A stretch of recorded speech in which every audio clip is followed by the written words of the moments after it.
So is the SBA EIDL grant coming back? And the answer to that question still remains to be seen, but here's some information that you guys need to be aware of. Yes, HEROES Act does provide more funding for the grant portion of the EIDL application, but you have to keep in mind, HEROES Act was released prior to all of the information coming out about the mishaps throughout the EIDL process. An example being the fraud investigation, $300 million that went missing, people receiving funds that shouldn't have received funds due to the verification process, and a whole bunch of other issues, all right? And remember, ever since then, the program that has been more so highlighted is the Paycheck Protection Program, not so much the EIDL.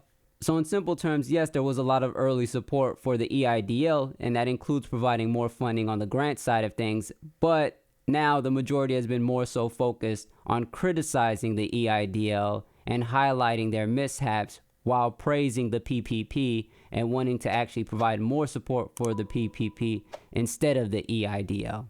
Okay?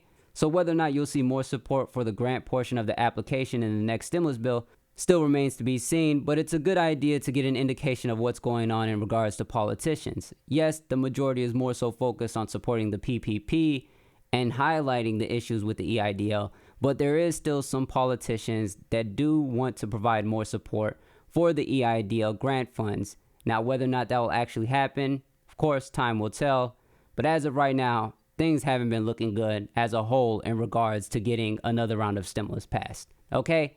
So hopefully this answers your question. There is no yes or no to this. There is no definitive answer to this. This will all play out throughout that negotiation process. And as of right now, it seems like they agree on the PPP, but we haven't really gotten any information in regards to another round of grant funds through the EIDL.